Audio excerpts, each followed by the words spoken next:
Good morning, Les from Retired and Living the Dream, and back on my walk again down into Redcar. I'm going to go meet my nephew down in Wetherspoons for breakfast this morning, so I'm having a walk into Redcar. And today's talk isn't scripted, nothing, it's just a rant, just talking about what's been going on. And wow, has there been a lot going on in this past 4 or 5 days. What on earth is the UK coming to? Crazy goings on. Riots all over the country. You know, fighting going on and looting and it's just crazy what's going on with this country. Now I'm just a normal guy living a, well, not so normal life, because I don't live here, I live somewhere else in the world, but I'm a normal, everyday thinking guy. And what I'm going to talk about today is what I see is going on. And I'm sure there's millions of other people also see the same thing. And if we can see it, why can't the government see it? It's just crazy. Okay, let's start. It's going to be a bit of a rant, this one, but hey ho, it's my views and what I can see. Now, as I say, I've seen this sort of happening 20 plus years ago, what was happening, the unjust side of everything that went on. The criminals got sort of better treated than the victims, and that's sort of come to fruition now of what's going on. So when criminals get treated better than the victims, you know, people going to jail, people paying for their crime, it's sort of non-existent now. Whilst I've been here in the UK, I've watched a lot of police interceptors, you know, crime programs on the TV. It's sort of every second or third channel there's something to do with crime and disorder. And when they finish the program, they tell you what punishment was. A 12 months prison sentence, suspended for 2 years. So in other words, we'll put you in prison if you commit a crime again, but we're going to let you go. So punishment, you know, do the crime, pay the time, was an expression I remember many years ago. And now, do the crime and don't pay any time. So that's the start of it, the punishment side of everything, the namby-pambies. We can do this, we can do that, we can do the other, but don't send them to prison. Because I worked in the probation service, taking people out in community service. The punishment was a joke, it was a laugh. It was a day out for them. Okay, they had to do a little bit, but they had fun, you know, making our day a bad day because, you know, they didn't want to comply and they're just playing up, and anyway, we go past that. So what else is causing all of this trouble? When ordinary working people who are struggling, you know, maybe using the food banks run by charities in the 6th richest country or economy in the world. We have friggin' food banks. Can't believe it. Especially when, you know, the MPs get a £50 breakfast allowance. 50 quid for one breakfast. Some people live a week on that for the shopping, but they get 50 quid for a breakfast allowance. In the Houses of Parliament, they get discounted vouchers for the food that they eat in there. So these are very wealthy people getting discounted food. And what do we have? Food banks. That's what we have. Poor people have food banks. Again, the poorest people pay the most for everything. A poor person cannot get a loan, so therefore cannot take advantage of buying the things and things like that. So they pawn things. And who owns the pawn shops, such as cash converters, etc., etc. There's a few more. wealthy people. And they charge stupid prices for people to borrow money. But the wealthy people, because they've got some money,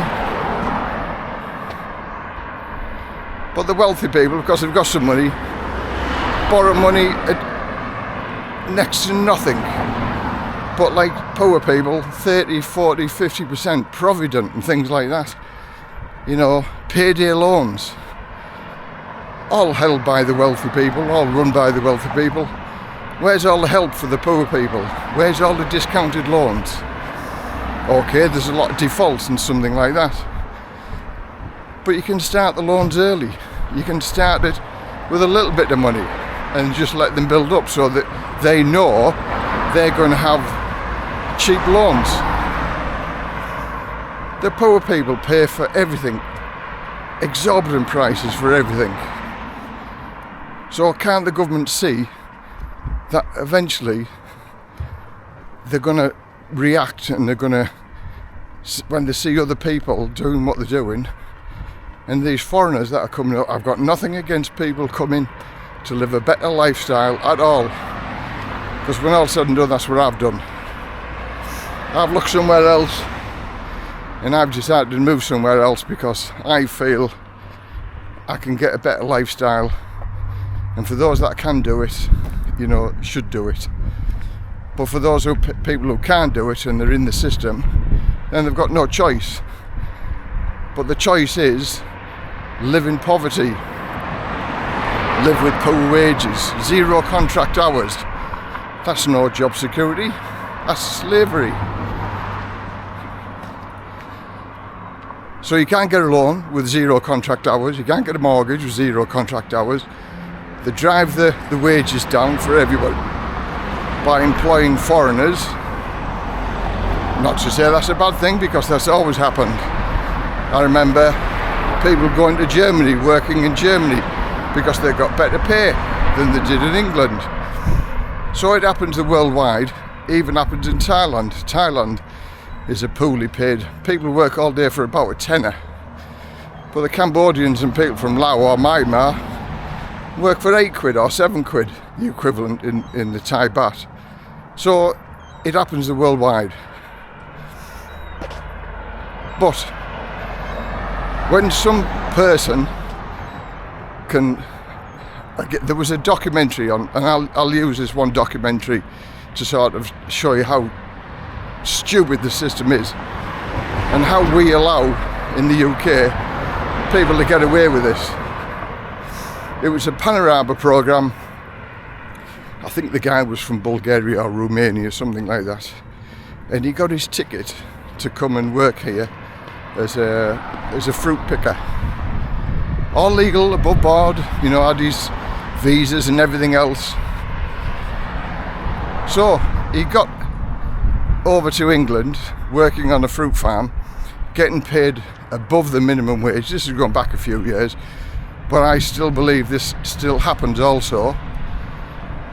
And because he was working here, he could claim child benefit for his family, for his kids, who weren't even living in this country.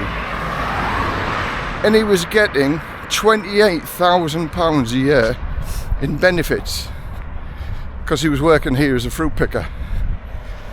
So he was actually getting the same in benefits and living here in England, sending the rest of the money. He said, in 2 years I'll have my house built, and he said everything will be paid for. Thank you very much, Great Britain.